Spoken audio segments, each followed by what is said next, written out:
Suala la kumkataa mtoto, tunataka muelewe kitu kimoja hapa. Kwanza, katika sharuti ya kumkataa mtoto ni immediately, wakati ukijua kwamba huyu mtoto sio. Sijui mmenifahamu hapa Kiswahili? Lakini mtu anene, mimi mwenyewe kitambo nilikuwa utafuta sababu ya kufanya nini? Ya kukukataa. Mimi kwanza ulipozaliwa wewe ulikuwa kosi, lakini nilikuwa husubiri tu hiyo nafasi. Imekula si mimi, kwako wewe. Usiniambie kwako. Sijui mmenifahamu? Saa nyingine hutokea mume na mke wakawa wana tofauti, lakini bado miskini nio huvumiliana na tukuane japokuwa ni uzito. Sawa? Imekwenda mpaka pengine kijana amefika miaka 2 mitatu ndo jipu likafanya nini? Jipu likafanya nini? Kapasuka. Sasa hapo sikia harufu ya usaha. Kamwambia, wewe bwana sikiliza, mimi wajua nimekustamilia kwanza ulipomzaa ule kijana, mimi siku nilipomuona. Kijana mimi mweupe, wewe mweupe, kijana mweusi, ukubalika hii? Tanetea hii? Wewe ushawahi kusikia mtu akipanda maharagwe alafu akavuna mchele?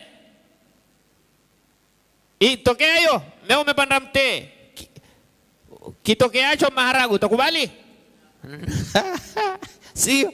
Mimi siku zote basi kustamilia. Tena angalia, wewe mmekuata na wewe mtoto? Na wewe mtoto?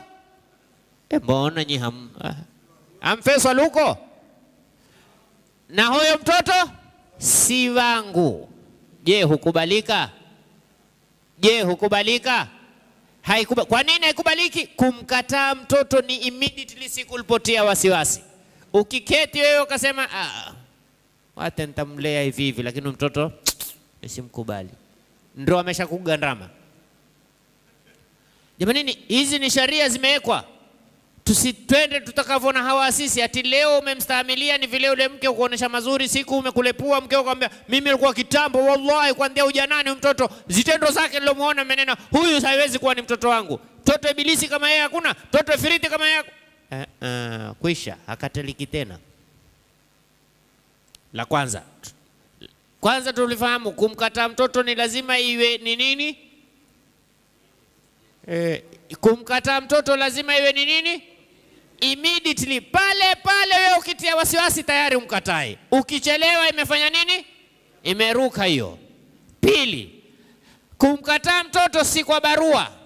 Kumkataa mtoto si kwa maelezo ya kuelezea mabradha na mashangazi na mamama. Mama, ayua mama, wewe ndo mamangu, mimi nikifa ule mtoto mimi sijamkubali, si wangu ule mtoto, mimi nimetezewa gemu. Sawa mama, tafadhali simama imara. Wewe mama usisimame imara. Wewe mama usisimame imara. Au amekuja ndugu yangu Ahmad, bwana nataka nikuelezee. Said, simama imara bwana, mimi nikifa ujue watoto wangu ni siwajua watoto wangu, lakini ule si wangu. Umefahamu? Sina usiniambie hatuna mimi najua kuwa si wako. kama mimi naye ambaye si wangu. Umenifahamu? Mimi nikamwelezea ndugu yangu wote, nikamwelezea na baba na mama. Je, mtoto amekanika?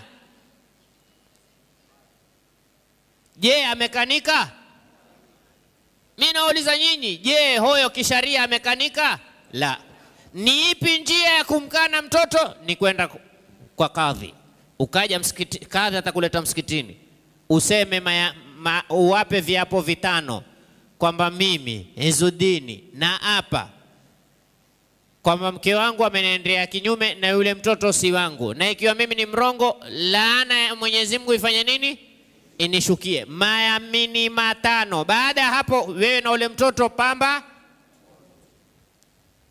Bila ndia hii ni hakanushiki mtoto. Haifai mtoto tukamkosesha mirathi kwamba babake aliwahi kunong'oneza kunambia mimi huyu nina wasiwasi naye. Kuwa na wasiwasi naye maisha yako. Wewe mwenyewe pia una wasiwasi.